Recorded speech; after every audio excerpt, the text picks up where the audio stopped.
د حجرې ټي وي ته د نستعلیق رپورټ دی.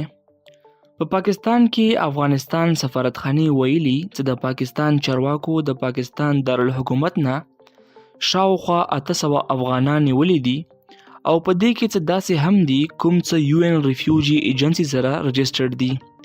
د پیر په ورځ افغان سفارتخانې بیان ورکړی چې پاکستان کې د افغانانو دپاره ویزا پالیسي انسرټن ده چې د وجې ګڼ شمېر افغانان نیول شوي او ډیر پکې خپل ملک ته استول شوي دي. د پاکستان کابل سره سیاسي تناو زیاتوالي له امله غیر قانوني افغانانو باندې کریک ډاون شروع شوی دی او د 2023 تر اخر نه تر اوسه پورې تقریبا 80,000 پورې افغانان خپل ملک ته استول شوي دي. په دې کې داسې خلک هم شامل دي کوم څه لسګونو کالو نه په پاکستان کې خپل ژوند کوي. په اسلام آباد کې افغان سفارتخانې د 800 افغانانو په گرفتارۍ د خفګان اظهار کړی دی. سفارتخانې ویلي دي چې د دې عمل د وجې خاندانونو کې بیلتون راغلی. د کور څه خلک افغانستان ته لېږل شوي او څه په پاکستان کې بند دي.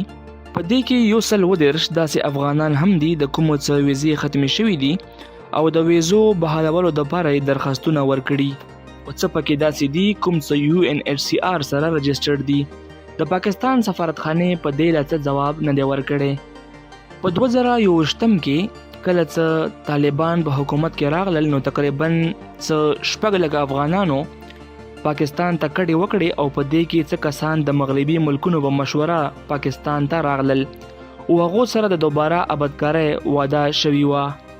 ډیر افغانان په مختلفو ګیسټ هاوسز کې د خپلو کیسونو دپاره په انتظار دي او وایي چې د پولیسو لخوا هراسمنټ سره مخ دي. پاکستان وایي چې ډیپورټیشن کمپین د دهشتګردۍ مخنیوي او سکیورټي ښه کولو دپاره دی خو افغانان دا تور لګوي چې د کریک ډاون غټه وجه د پاکستان او د افغانستان سیاسي تناو دی. عمر اجاز ګیلاني چې د افغانان کډوالو وکیل دی وایي افغانان غټو مشکلاتو سره مخامخ دي. د یو ان ایچ سی آر مطابق پاکستان کې شاوخوا 1.5 میلیونه افغانان کډوال دي. پاکستان هغو افغانانو ته چې کوم ریفیوجي سټیټس سره رجسټرډ دي د 2025 جون پورې ایکسټنشن ورکړی دی. د حجرې ټي وي ته د انستعلیق رپورټ و.